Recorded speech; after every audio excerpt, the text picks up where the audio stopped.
Hello and welcome to a short tutorial on how you can use discourse markers to signal or build debate in your essays. Debate, of course, is really important to your literature assessment objectives. So assessment objective 5 is all about debate, but it's also about the quality of communication, which is AO1, your biggest assessment objective in literature. So it's really well that you can clearly direct an argument.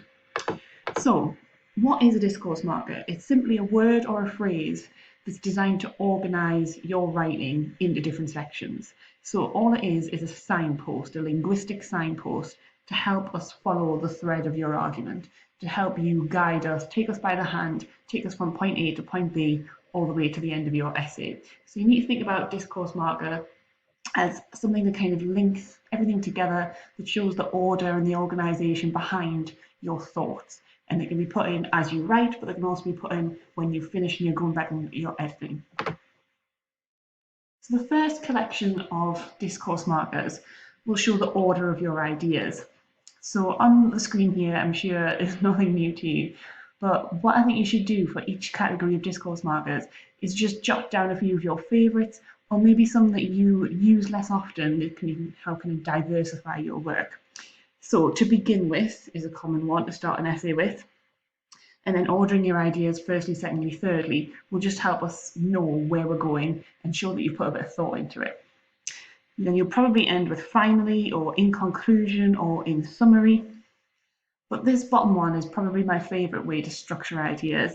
So on the surface or at first glance, and then beyond the surface and looking deeper. So already we're getting an order, but we're also getting a relationship. So here's what kind of smacks you in the face about this Othello extract.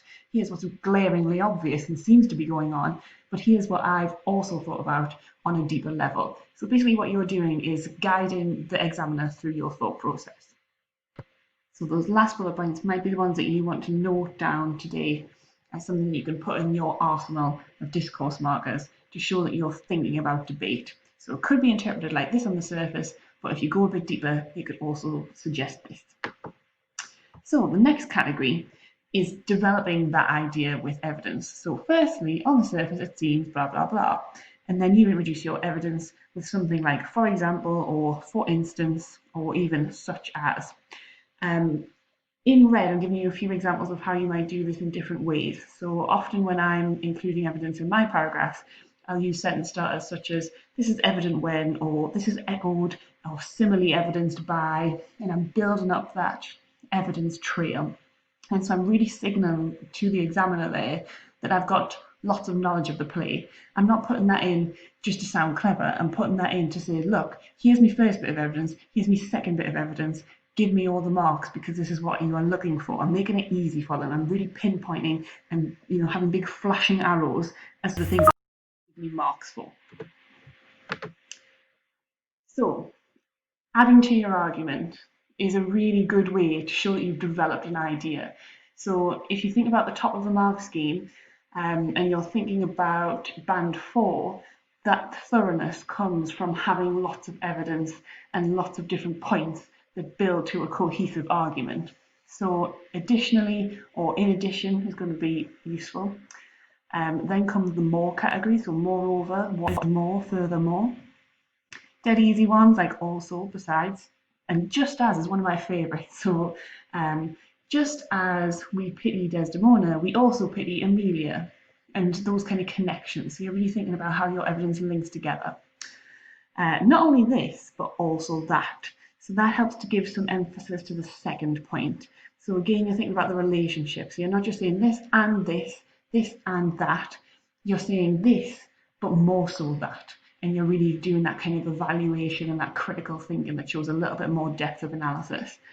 So an example here in the red at the bottom is the scale of Othello's downfall is emphasised not only by his treatment of Desdemona, but also his similarity to Iago.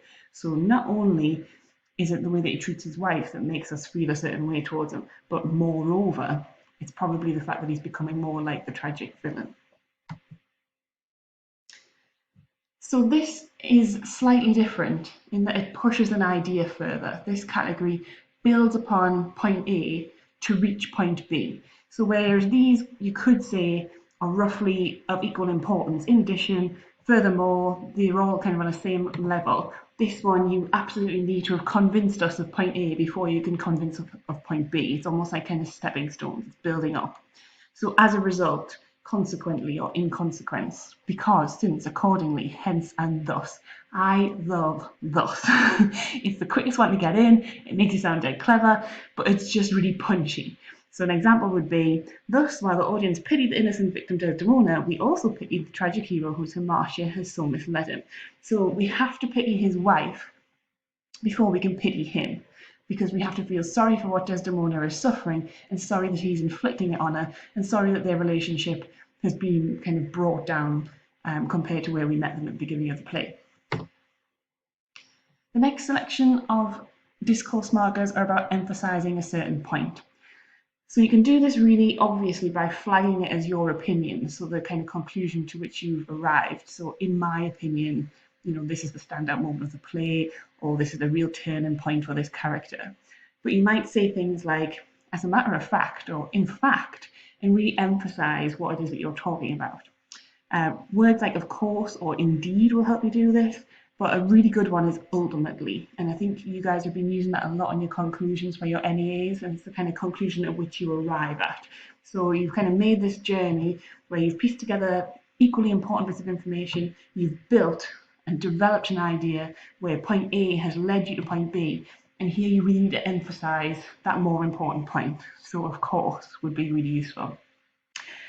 So an example is, indeed, this is the point at which the audience feel the most implicated in Othello's demise. So if you have reached a kind of judgment of something being a turning point or being a really seminal moment, then make sure that you emphasize that. Because again, rather than just saying, I've noticed this, I've noticed that, you're showing the examiner that you've done that deep critical analysis and you've thought about the varying importance of the details that you're including. So, as I've said, AO5 is all about debate, and these are discourse markers that you're probably very well versed in, but you need to remember to include them to get your AO5 marks. Just make it dead easier for that examiner to give you as many marks as possible. So, in contrast or in comparison, on the contrary, on the one hand, on the other hand, however, although, yet, but, meanwhile, nevertheless. So here's an example of nevertheless, because I feel like that's one of the lesser used. So nevertheless, there isn't an element of hubris to our tragic hero that prevents us wholly absolving him from his crime.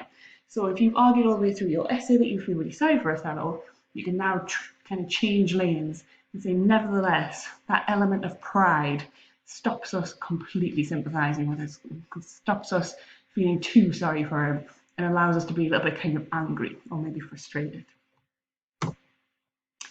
So here is basically what I've termed a mini essay, but I suppose could be a conclusion to an essay on our relationship with Othello, which is what all of my red examples have been about. I just want you to pause right now and think about which discourse markers you could put in. So if you think about that opening image of the chain, I want you to connect each sentence, probably by using a sentence starter, but it might be that you want to put it slightly further into the sentence, that's absolutely fine. But you're showing me the links, the connections, the relationships between the ideas in this paragraph. So think carefully about how they join up. Do they go together? Are they saying the same thing? Or are they saying different things? So are you going for an additional discourse marker or a debate discourse marker? Then also think about prioritizing. Which is the most important point that this paragraph makes? And how are you going to signal that? So how are you going to say that this point is more important than the one I've just made? So if you pause here and have a little look, and then the final slide, I'll show you how I would do it.